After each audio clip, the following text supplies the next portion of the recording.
ไม่หาตอนที่ 8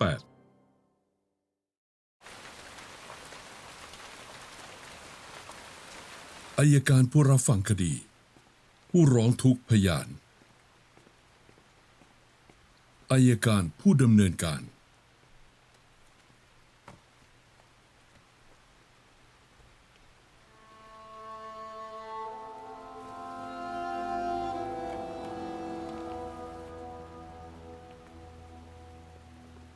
ผู้รับผิดชอบคดีเดิมก่อนจะพิจารณาต่อขอความกรุณาทุกท่านย้ำอีกครั้งประชาพิจารณ์วันนี้มีขึ้นเพื่อชี้แจงว่าในคดีเมื่อ14 ปีก่อน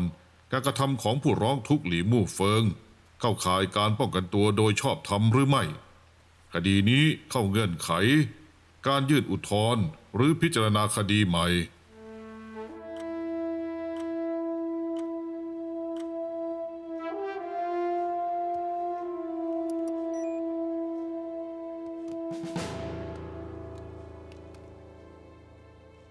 ผู้ร้องทุกข์หลี่มู่เฟิงคุณมีอะไรจะเสริมอีกไหมตอนนี้มีหลักฐานใหม่และข้อสงสัยใหม่ๆผมต้องการทราบว่าสถานการณ์ที่แท้จริงเป็นอย่างไรเราเข้าใจข้อเรียกร้องของคุณแล้วพยานเหมยเจิงช่วงเช้าคุณได้กล่าวถึงบุคคลที่4ในที่เกิดเหตุคือจางหยวนคือผู้เสียชีวิตในคดีเจียงถิงฆ่าสามีในวันที่14 เมษายนใช่ไหมใช่ค่ะจางหยวนมีพฤติกรรมคุกคามคุณแต่พยานแวดล้อมเหล่านี้ไม่สามารถพิสูจน์ได้ว่าจางหยวนอยู่ในห้องสมุดในตอนนั้นคุณเข้าใจจุดนี้ไหมเข้าใจค่ะต่อไปขอเชิญเจ้าหน้าที่รับฟังคดีซักถามหลี่มู่เฟิงตอนเกิดเหตุเมื่อ14 ปีก่อนคุณเห็นจางหยวนไหมไม่ครับแต่ผมก็สงสัยว่าทำไมเขาอยู่ในที่เกิดเหตุแต่ผมไม่เห็น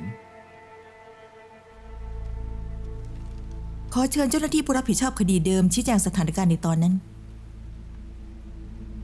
สวัสดีครับในตอนนั้นเนี่ยหน่วยสืบสวนของเราได้ใช้ทุกวิธีในการสืบสวนอย่างที่มีและได้สอบสวนเจ้าหน้าที่และทุกคนที่อยู่ในที่เกิดเหตุมาให้การซึ่งในที่เกิดเหตุมี3 คนกระทำบนพื้นฐานข้อเท็จจริงทางกฎหมายนี้จะมาบอกว่า14 ปีให้หลังเหมยเจิงบอกว่าจางหยวนอยู่ในที่เกิดเหตุและจะถือเป็นเช่นนั้นไม่ได้ตอนนี้เจ้าหน้าที่รับฟังคดีมีคำถามอื่นไหมคะ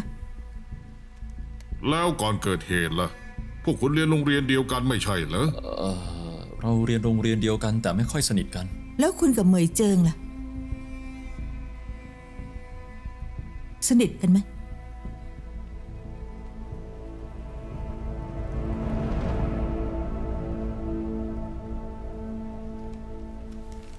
ฉันขอแสดงหลักฐานอีกชิ้นหนึ่ง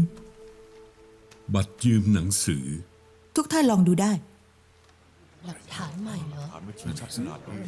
วันที่13หงแดงกับดำวันที่14ข้อสอบกฎหมายย้อนหลัง5 ปีวันที่17แฮร์รี่พอตเตอร์กับห้องแห่งความลับวันที่18กลศาสตร์ควอนตัมคุณรู้ไหมว่านี่คืออะไรนี่น่าจะเป็นบัตรยืมหนังสือของผมเมื่อ14 ปีก่อนภาคเรียนที่2ตอนม.6 คุณไปห้องสมุดติดต่อกัน18 วันและยืมหนังสือเหล่านี้ทุกครั้งที่คุณยืมหนังสือคุณจะคืนในวันถัดไปประเภทหนังสือไม่มีรูปแบบชัดเจนแต่เวลากลับมีหนังสือบางเล่มฉันพอเข้าใจได้แต่อย่างข้อสอบกฎหมายย้อนหลัง5 ปีและหนังสือกลศาสตร์ควอนตัมคุณอ่านจบได้ในคืนเดียวเหรอการยืมหนังสือเป็นข้ออ้างเข้าไปเพื่อพบใครบางคน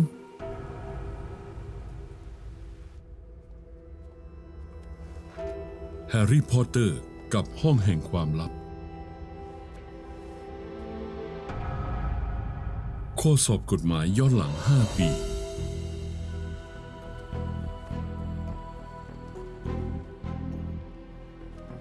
บัตรยืมหนังสือใบนี้เป็นรหัสลับระหว่างคุณกับเหมยเจิงหรือเปล่าพวกคุณนัดเจอกันที่ห้องสมุดคุณกับเหมยเจิงมีความสัมพันธ์กันในวันที่28คุณเดินเข้าไปในห้องสมุดเห็นจางอยู่กับโจหลินพยายามล่วงละเมิดเหมยเจิงคุณนึกถึงการคุกคามของเขาที่เคยมีจึงพุ่งเข้าไป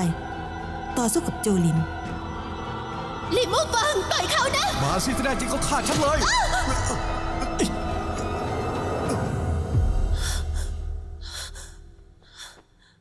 อาจเป็นเพราะการป้องกันตัว หรืออาจเป็นเพราะความโกรธแค้น หรืออาจเป็นเพราะคุณกับเหมยเจิงวางแผนไว้ ดังนั้น คุณจึงหยิบมีดเล่มนั้นขึ้นมา ด้วยเหตุนี้ คุณจึงพลาดท่าฆ่าโจลิน ใช่หรือเปล่า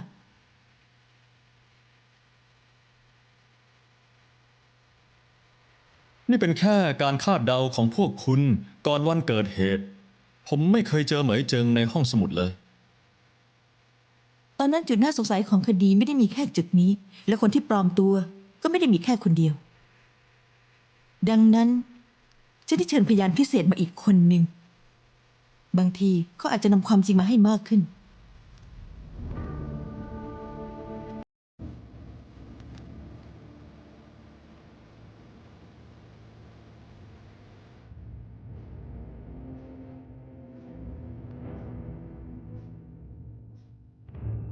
น่าเสียดาย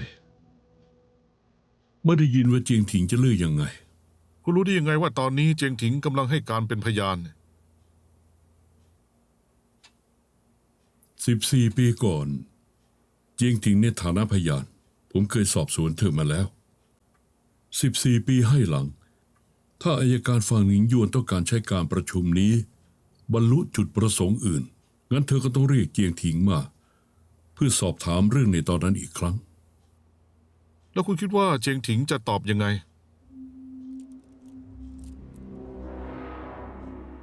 ก็ต้องดูว่าเธอจะฉลาดแค่ไหน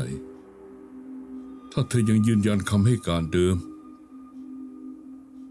เธอก็กำลังผลักตัวเองเข้ากองไฟ ก็แค่ผู้หญิงสัมสอนหน้าตาใสซื่อดูไม่มีพิษมีภัยอะไร แต่ลับหลังโยกผู้ชายไปทั่ว ไม่ใช่แค่โจหลิน หลี่มู่เฟิงก็ด้วย สองคนนี้คงคิดว่าตัวเองเป็นแฟนตัวจริงของเธอแน่ๆไม่งั้นจะตีกันทำไมล่ะ ได้ยินมาว่าตอนนี้เธอสนิทกับอาจารย์มหาวิทยาลัยคนหนึ่งมากเลย ไม่น่าเธออาจจะตั้งใจจะทิ้งคนสองคนนี้และจงใจให้พวกเขาตีกันเอง ทุกคนพูดกันแบบนี้ ทุกคนพูดกันแบบนี้ อะไรเนี่ย กันนะ เจตนาชัดๆเลย ฉันก็ไม่เข้าใจเนี่ย ช่วยบอกเราหน่อยว่า ตอนที่เรียนอยู่ คุณเห็นด้วยตาตัวเองใช่ไหมว่าหลี่มู่เฟิงกับเหมยเจิงแอบนัดพบกัน ตอนนั้นหลี่มู่เฟิงกับเหมยเจิงสนิทกันที่สุด คนดูแลห้องสมุดก็ไม่ค่อยเข้มงวด คู่รักหลายคู่จะไปแอบนัดพบกันที่นั่น ที่ห้องสมุด ฉันก็เคยเห็นหลี่มู่เฟิงกับเหมยเจิงอยู่ด้วยกัน ทั้งสองคนเปิดอ่านนิยายที่มีฉากบนเตียงด้วยกัน และมีคนเคยเจอ พวกเขาแอบจูบกันในที่ลับตาคน คุณบอกว่าพวกเขาจูบกันในห้องสมุดตอนที่ไม่มีคน คุณเห็นกับตาตัวเองตอนไหน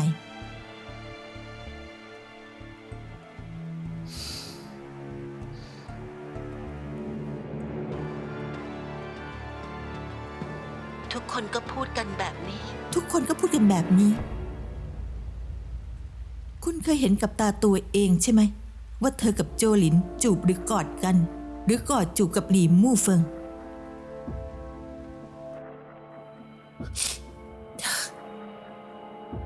ฉันไม่เคย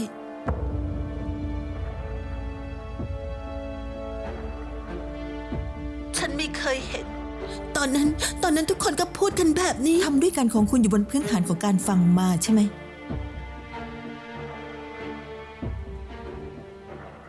และคุณกับหลี่มู่เฟิงและเหมยเจิงไม่รู้จักกันเลย เจ้าคลื่นเยอะมาก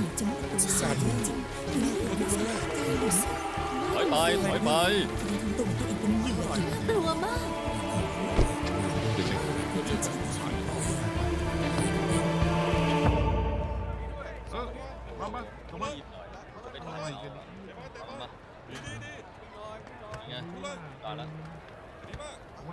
จางหยวน นายสนิทกับโจหลินใช่ไหม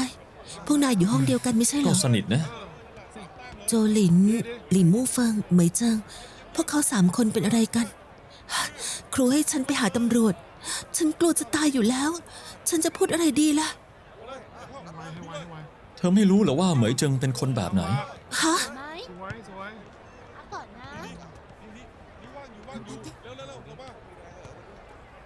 สมัยเรียนเหมยเจิงคนนี้เนี่ยมีหลายคนที่เห็นเขาพารุ่นพี่ผู้ชาย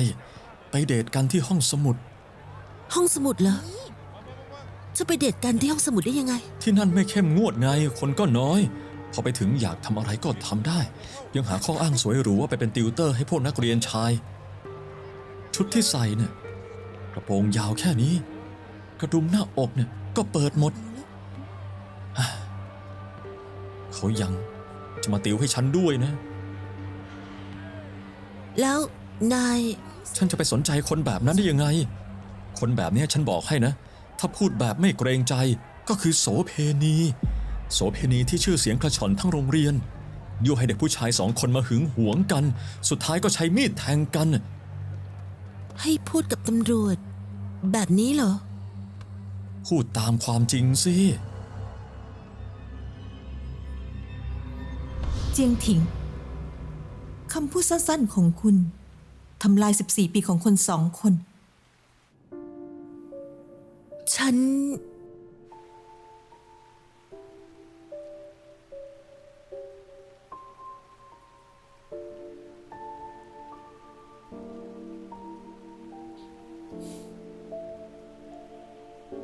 เรามาพูดถึงจางหยวนสามีคุณกันเถอะ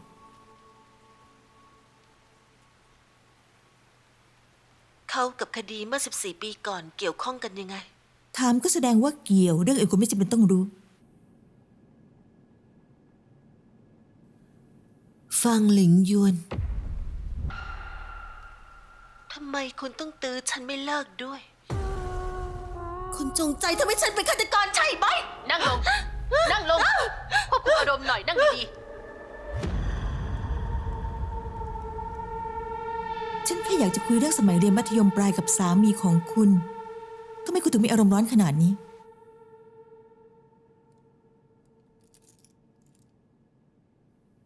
ฉันไม่ค่อยรู้เรื่องเขา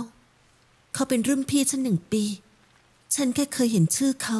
อยู่ในอันดับต้นๆของบอร์ดคะแนน แล้วตอนนั้นเขามีพฤติกรรมใช้ความรุนแรงหรือมีแนวโน้มจะทารุณกรรมไหม ฉันเป็นบ้าหรือไง ถ้ารู้ว่าเขาเป็นคนชอบใช้ความรุนแรง ฉันจะแต่งงานกับเขาเหรอ พยานเจียงถิง คุณหมายความว่า คุณต่อต้านการใช้ความรุนแรงใช่ไหม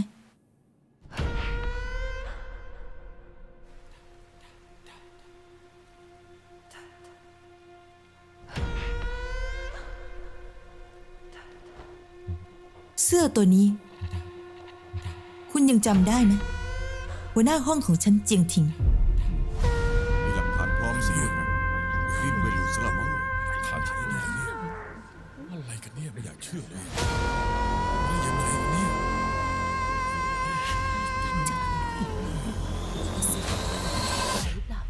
ค่อนข้างจะ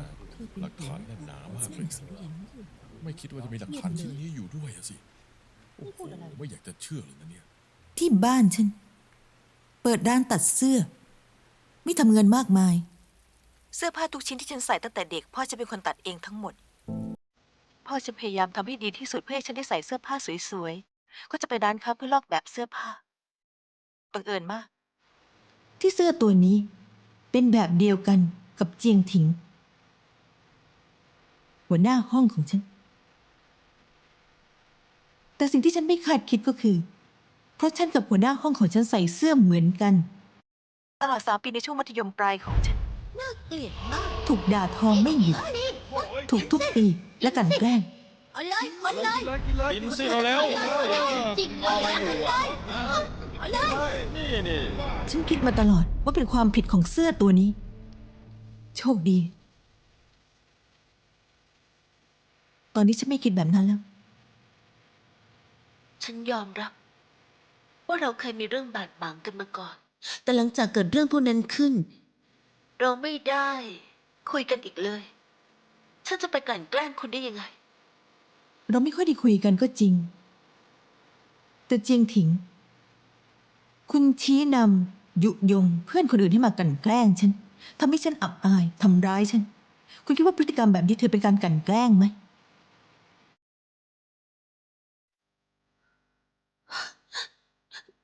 นั่นเป็นความผิดของพวกเขา ฉันรู้ว่าคุณจะตอบแบบนี้ ฉันรู้ว่าคุณต้องตอบแบบนี้ ดูสิน่าจริงดูสิต้องเป็นผู้หญิง เป็นแบบนี้ได้ยังไง เธอเป็นคนกลั่น ไม่ แกล้ง ใครๆจะ ในอิน เชื่อ เทอร์เน็ตบอกว่าเขาเป็นผู้หญิงน่าสงสารที่ต่อสู้กับการใช้ความรุนแรงในครอบครัวไม่ใช่ อัยการ เหรอ ฟางอ่ะมันจะเป็นอัยการผู้รับผิดชอบคดีนะ ตามกฎแล้วเนี่ย ไม่ควรเข้าร่วมไม่ใช่เหรอฮะ ใช่ใช่ใช่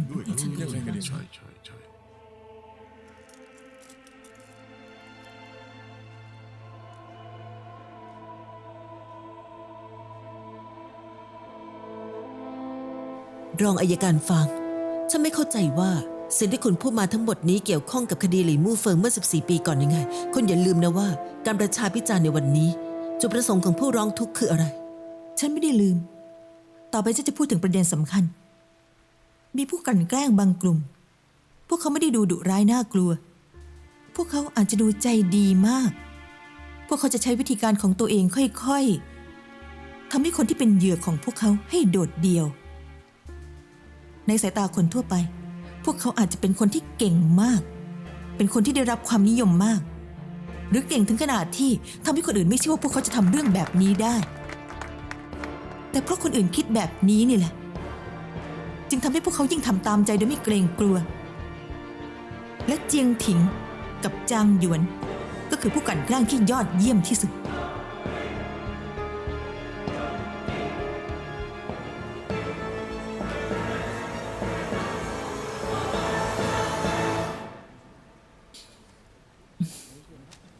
ในมือของฉัน มีรายงานการชันสูตรศพของโจหลินเมื่อ 14 ปีก่อน รายงานการชันสูตรศพแสดงว่าบนร่างกายโจหลินมีรอยสักขนาดใหญ่ ตอนแรกฉันคิดว่ารอยสักนี้เป็นเพียงการแสดงออกในช่วงวัยรุ่นของโจหลิน แต่หลังจากที่ฉันพิจารณาอย่างละเอียดแล้ว ภายใต้รอยสักนี้ ซ่อนอดีตของเขาไว้ ทุกคนลองดูรอยสักนี้อย่างละเอียดได้ สังเกตไหมว่า ภายใต้รอยสักมีรอยแผลจากก้นบุหรี่เต็มไปหมด ที่เขาสักมากมายขนาดนี้ก็เพื่อปกปิดรอยแผลเหล่านี้ และสิ่งเหล่านี้คือหลักฐานการถูกกลั่นแกล้งของโจหลิน หลักฐาน มันก็ชัดเจนนะนี่ ฉันช่วยแกล้งด้วยซ้ำ ยืนยันหนักมาก พยานเหมยเจิง คุณรู้เรื่องพวกนี้มานานแล้วใช่ไหม ใช่ค่ะ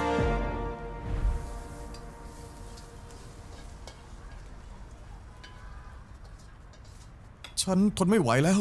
มันเจ็บมากจริง เหลือแค่ขั้นตอนสุดท้ายแล้ว อีกขั้นตอนเดียวพิธีของเราก็เสร็จแล้ว ๆ เยอะขนาดนี้แล้วยังไม่พออีกเหรอ นายลืมสิ่งที่ฉันบอกนายแล้วเหรอ นี่คือเครื่องยืนยันของเราสองคน เครื่องยืนยันมิตรภาพ ในทีวีก็ฉายกันแบบนี้ เพื่อนแท้ต้องสาบานด้วยเลือด ฉันโดนจี้เยอะขนาดนี้แล้ว มันเจ็บมากนะฉันทนไม่ไหวหรอก ฉันจะบอกให้นะ ในโรงเรียนนี้น่ะนอกจากฉันแล้วใครจะคบนายอีก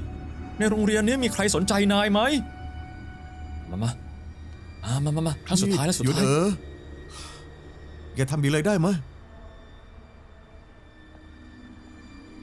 ก็ได้ ต่อไปเราไม่ต้องเล่นด้วยกันแล้วนะ หยุดเอ้ย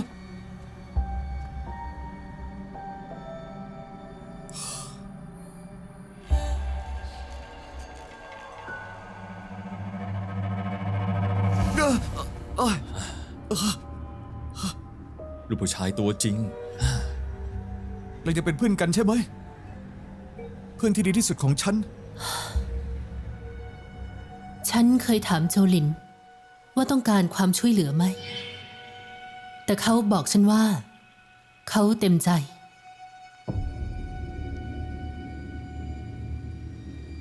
ดังนั้นในวันนั้น จางหยวนเป็นคนให้โจหลินไปที่ห้องสมุดใช่ไหม ฉันเดาว่าแบบนั้น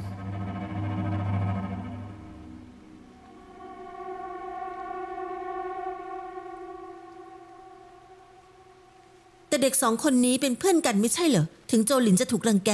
เขาก็สามารถต่อต้านได้ ถ้าจางหยวนระแกโจหลิน นักเรียนคนอื่นจะไม่รู้เฉลย การกลั่นแกล้ง ไม่ใช่แค่ความรุนแรง ยังมีอีกรูปแบบหนึ่ง คือการถูกแยกออกจากกลุ่มทางพฤติกรรม การดูถูกทางคำพูด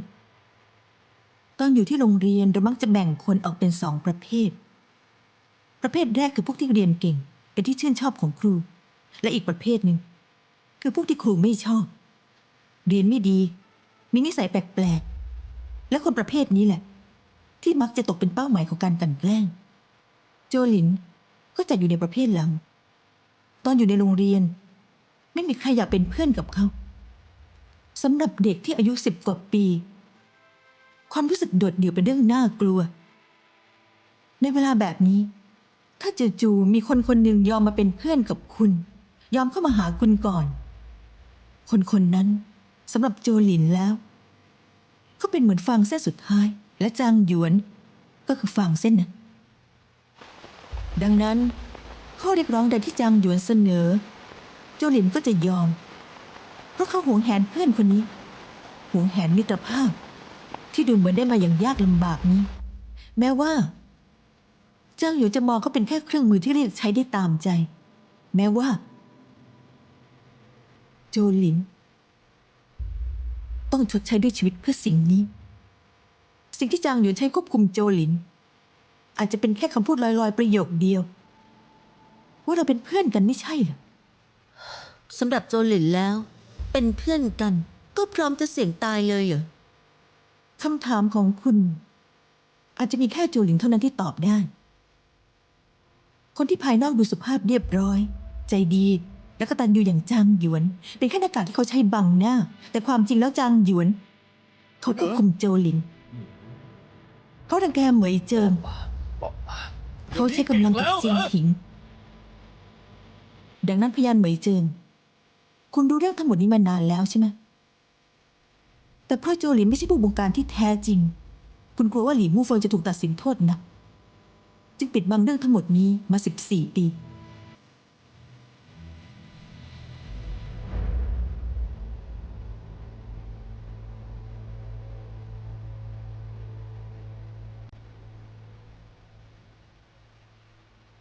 แต่เมื่อ 14 ปีก่อนนอกจากเหมยเจิงแล้วไม่มีใครรู้ว่าจางหยวนอยู่ในที่เกิดเหตุ ผมคิดว่านี่ไม่ใช่เหตุผลที่จะตัดสินผมว่าป้องกันตัวเกินกว่าเหตุ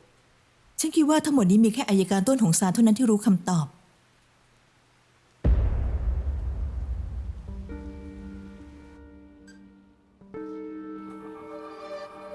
สำนักงานอัยการเมืองอู่เหยียน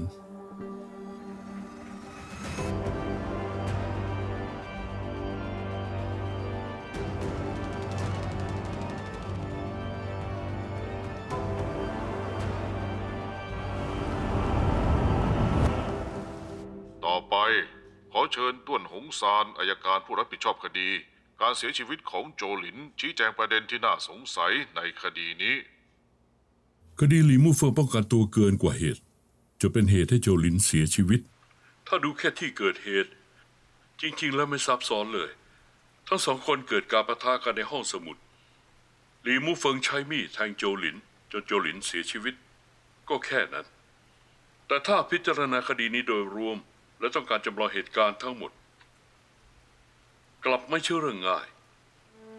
เพราะคำให้การของผู้เกี่ยวข้องและพยานไม่สอดคล้องกัน คดีในตอนนั้นไม่มีหลักฐานภาพหรือเสียงใดๆที่สามารถจำลองสถานการณ์จริงในที่เกิดเหตุได้ ต้วนหงซานฉันมีคำถามค่ะ ตอนนั้นมีคนที่4อยู่ในที่เกิดเหตุคือจางหยวนคุณรู้ไหมคะ ผมไม่รู้ หลักฐานทั้งหมดที่ใช้ตัดสินคดีในตอนนั้น จะถูกรวบรวมไว้ในแฟ้มสำนวนคดีนี้ หลักฐานคือสิ่งเดียวที่เราใช้ยืนยันข้อเท็จจริงทางกฎหมายของคดีนี้ แล้วทำไมเมื่อ14 ปีก่อน คุณถึงตัดสินว่าหลี่มู่เฟิงป้องกันตัวเกินกว่าเหตุล่ะ อย่างที่ทุกคนทราบ การป้องกันตัวโดยชอบธรรมอยู่ในมาตรา 20 ของประมวลกฎหมายอาญา สะท้อนจุดยืนผู้บัญญัติกฎหมายที่ยืนยันสิทธิในการป้องกันตัว และบุคลากร ต้องยึดมั่นในเจตนารมณ์แยกแยะพฤติกรรมของบุคคลในคดี ตัดสินขอบเขตของความผิดและความบริสุทธิ์ แน่นอนว่าเราใช้เหมือนเครื่องจักรไม่ได้ และยิ่งไม่ควรถูกอารมณ์ครอบงำจนตีความข้อเท็จจริงผิดพลาด และตัดสินผิดพลาด เพราะกระบวนการยุติธรรมของเราคือแนวป้องกันสุดท้าย ในการปกป้องความยุติธรรมในมาตรา 20 แบ่งเป็น3 วรรค วรรคแรกกำหนดนิยาม วรรค2อธิบาย วรรค3กล่าวถึงกรณีพิเศษ จากการสอบสวนทางสังคมในคดีนี้ เราได้ทราบว่าหลิวมู่เฟิงเป็นเด็กเรียนดีและมีความประพฤติดี และได้รับการประเมินที่ดีเยี่ยม อีกทั้งจากหลักฐานที่ได้จากการตรวจสอบที่เกิดเหตุเราสามารถยืนยันได้ว่าหลิวมู่เฟิงในขณะนั้นกำลังถูกทำร้ายอย่างผิดกฎหมายจริง ดังนั้น เราจึงตัดสินว่าการกระทำของหลี่มู่เฟิงว่าเป็นการป้องกันตัว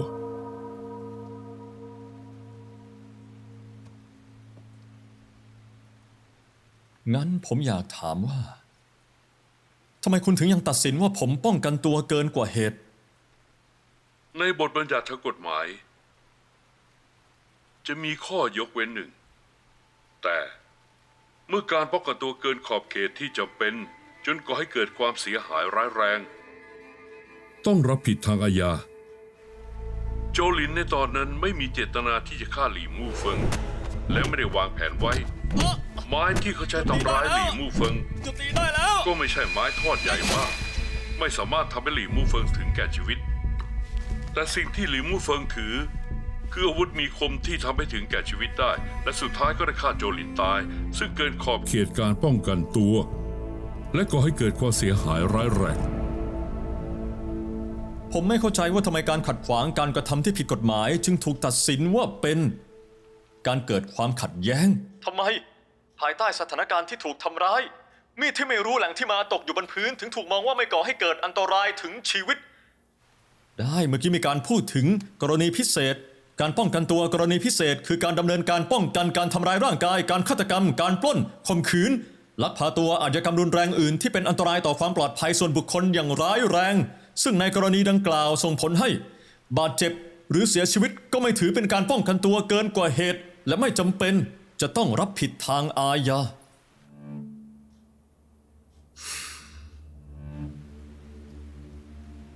ผมขอถามว่าทำไมผมถึงไม่เข้าข่ายกรณีพิเศษ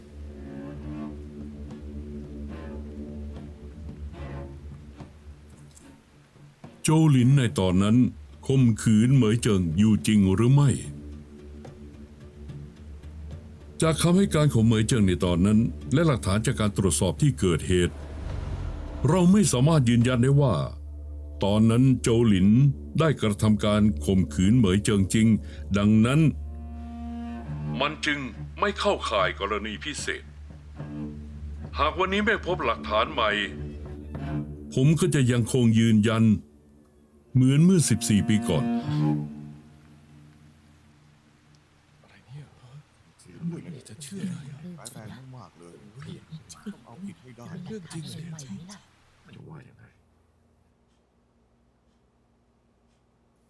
หลี่มู่เฟิง การที่เห็นคนข้างกายถูกทำร้ายอย่างผิดกฎหมาย คุณสามารถลุกขึ้นต่อสู้โดยไม่คำนึงถึงชีวิตได้ เป็นสิ่งที่น่าชื่นชม เมื่อผมทำคดีและพิจารณาถึงการกระทำของคุณอย่างเต็มที่และสุดความสามารถเพื่อที่จะลดโทษของคุณให้น้อยที่สุดแล้ว ในช่วง4 ปีนั้นคุณเรียนรู้กฎหมายด้วยตัวเองและคุ้นเคยกับกฎหมาย ก็คงจะเข้าใจจุดยืนของผมในฐานะผู้พิพากษา หลักความชอบด้วยกฎหมายการช่วยเหลือประชาชนให้เข้าใจระหว่างการกระทำโดยชอบธรรมและเกินกว่าเหตุมันสำคัญมาก เพื่อให้ผู้ที่การกระทำเช่นนี้ได้รับการคุ้มครองตามกฎหมาย และเพื่อไม่ส่งเสริมความรุนแรงไม่ให้เข้าใจผิดว่าการใช้มีดตอบโต้เป็นการกระทำที่ถูกต้อง ต่อไปเมื่อพวกเขาเจอความขัดแย้งอีกก็จะหยิบมีดขึ้นมาแล้วฆ่าเขาเลย แน่นอนว่าผมสนับสนุนให้ผู้คนลุกขึ้นต่อสู้เมื่อถูกละเมิดสิทธิ แต่ผมก็ไม่สนับสนุนให้พวกเขาใช้อาวุธร้ายแรงตามอำเภอใจหากพฤติกรรมเหล่านี้เกิดขึ้นอย่างแพร่หลายมันจะน่ากลัวมาก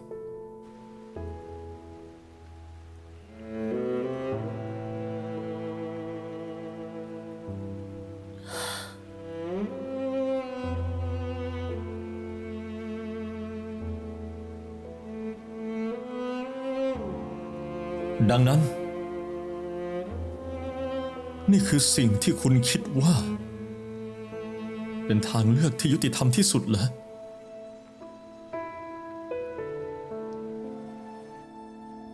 ในเวลานั้น เมื่อเผชิญหน้ากับทางแยกในตอนนั้น ผมต้องเลือก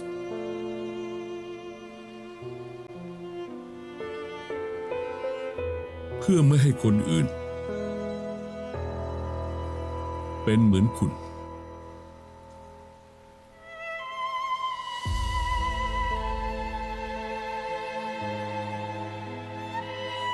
เมื่อไม่นานมานี้อัยการฟางหลิงหยวนได้พูดประโยคนั้นกับผมอีกครั้งอัยการไม่ได้ทำคดี แต่เป็นชีวิตของผู้อื่นคดี 628 เมื่อ 14 ปีก่อนเปลี่ยนแปลงชีวิตคุณ 14 ปีต่อมามันก็กำลังเปลี่ยนแปลงชีวิตผมเช่นกัน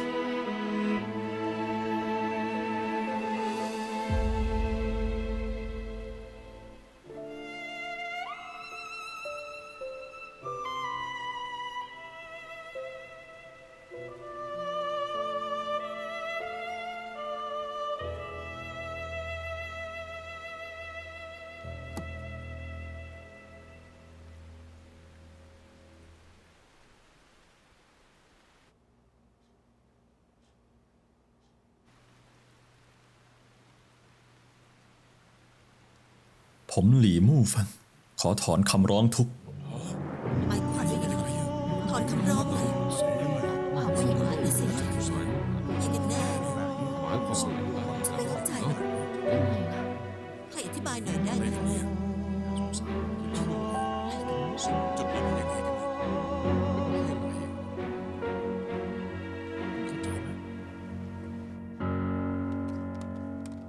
การประชุมประชาพิจารณ์จบแล้วไปเถอะต้วนหงซานพาเขากลับห้องขัง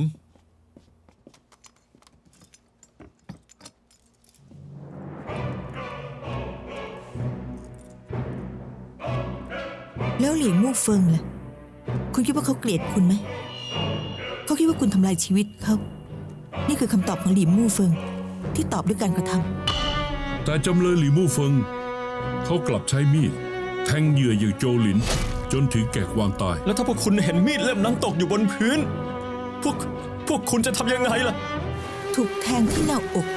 เสียชีวิตจากอาการช็อกเพราะเสียเลือด แต่กลับปลิดชีวิตได้อีกครั้งเดียว ผมทำโดยสัญชาตญาณ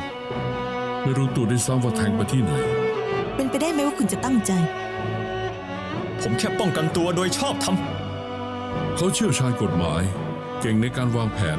โดยเฉพาะเข้าใจเรื่องการป้องกันตัวโดยชอบธรรม คนที่คุณพูดถึงคนนี้ เหมือนคุณมากเลยนะ ผมป้องกันตัวโดยชอบธรรมจริง ต้วนหงซาน ต้วนหงซานต้วนหงซานต้วนหงซาน คุณคือฆาตกร คุณจงใจฆ่า ต้วนหงซานพูดสิ ตะกอน จุนหงซาน ภาพจะได้ลดโทษ เป็นฆาตกร ว่าคนยังไงกันแน่ ใจข้า ต้วน ชัด หงซาน จงใจฆ่า ใจฆ่า คุณ ชัด คือฆาตกร ๆฆาตกรเลยแกมันฆาตกรจงใจข้า ก่อน ฆา ๆ ต ผม ก ป้อง ร กันตัวโดยชอบธรรมจริง ๆ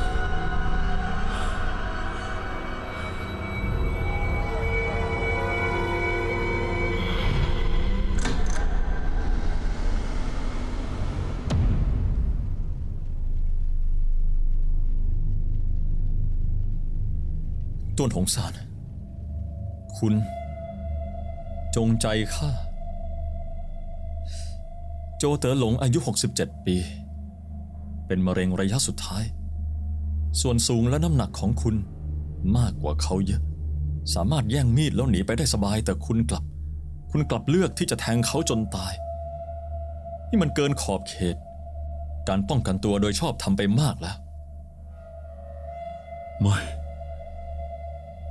ไม่ใช่แบบนั้น คุณเป็นอัยการคุณรู้ดีว่าขอบเขตการป้องกันตัวโดยชอบธรรมคืออะไร คุณก็เลยใช้ประโยชน์จากจุดนี้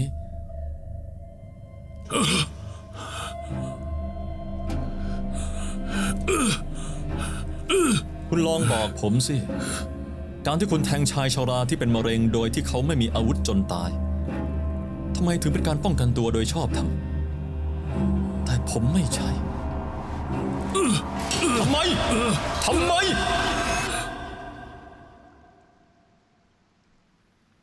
ตื่นแล้วเหรอ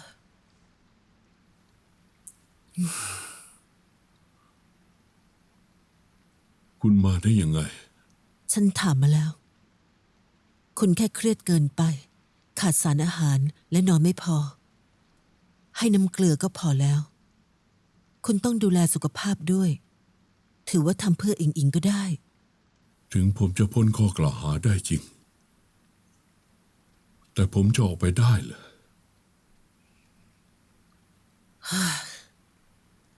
คุณต้องเชื่อฉัน โอเคไหม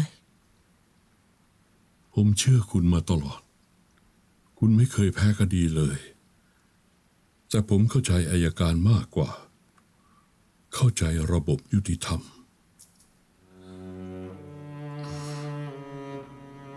เมื่อกี้ผมฝัน ฝันถึงอะไร ฝันถึงหลี่มู่เฟิง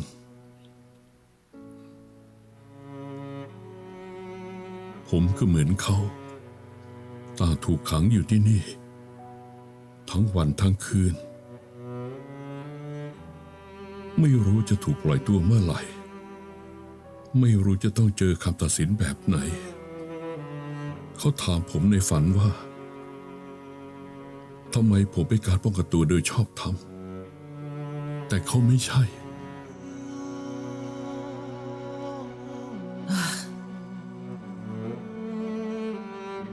พวกคุณไม่เหมือนกัน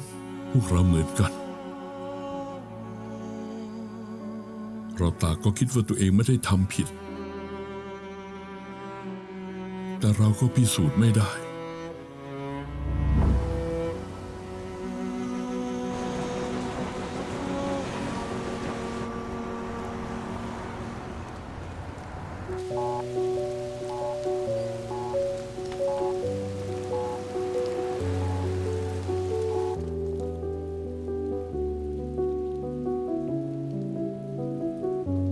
清晨微风，吹散烦忧。窗台之外是悬崖的等候。 การประชุมประชาพิจารณ์คำร้องทุกข์คดีอาญาของหลีมู่เฟิงที่ได้รับความสนใจอย่างมากได้ปิดฉากการถ่ายทอดสดลงแล้วจำนวนผู้ชมการถ่ายทอดครั้งนี้ติดอันดับหนึ่ง หลีมู่เฟิง อยู่ในอันดับสอง ตามกฎแล้วคุณไม่ผ่านการตรวจสอบประวัติเข้าร่วมไม่ได้นะ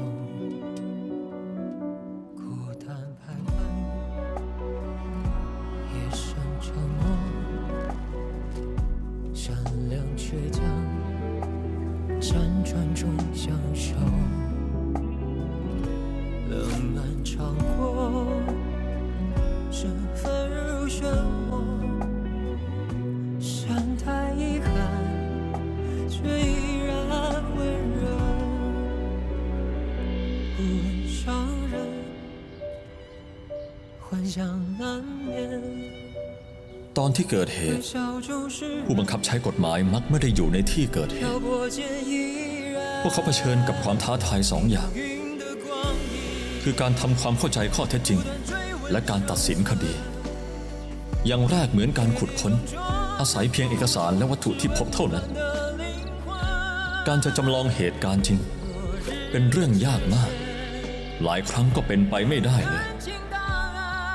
เงื่อนไขอย่างหลัง สามารถยืนยันข้อเท็จจริงบางอย่างได้ แต่การตัดสินให้ถูกต้อง ก็เป็นเรื่องยากเช่นกัน เพราะบางครั้งกฎหมายก็ไม่ได้อยู่ตรงนั้น ผู้บังคับใช้กฎหมายจำเป็นต้องค้นหากฎหมาย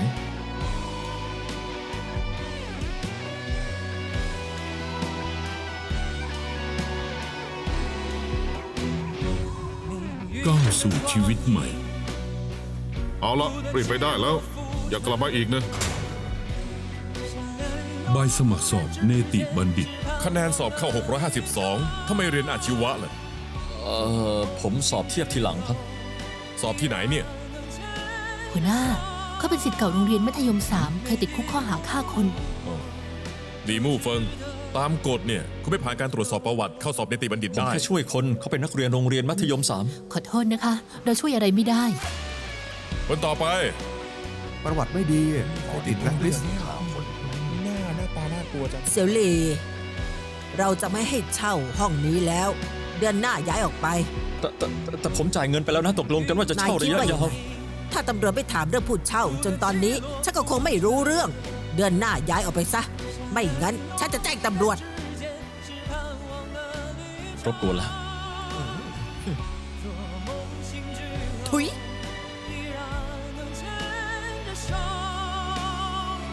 每一步路过都值得永久。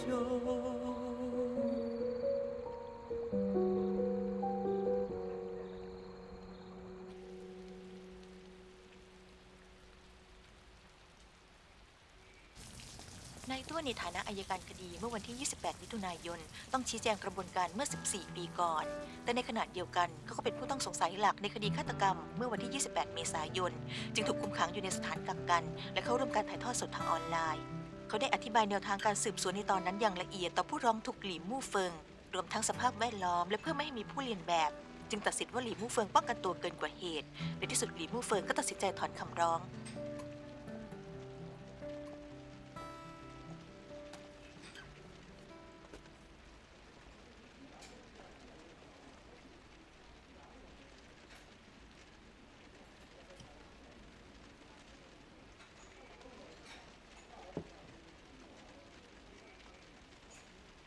ขอโทษนะ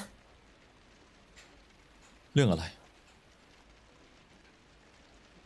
เรื่องจางหยวนฉันไม่เคยบอกนายเลย มันไม่ยุติธรรมกับนาย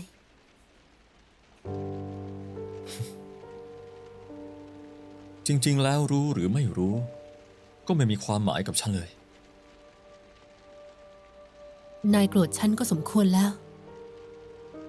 ต้องขอโทษจริง บางคำพูดพูดแค่ครั้งเดียวก็พอละ ๆ นี่เป็นความลับเดียวของฉัน ฉันไม่มีอะไรปิดบังนายอีกแล้ว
伤痛，虽不知道如何安慰，但陪伴或许有用。只愿此刻风和世界能带走你的迷雾，我依然在你左右，像星光守着夜空。曾想靠近，怕太过用力，让你更难平静，不去打扰你的沉默，只静静守候。我知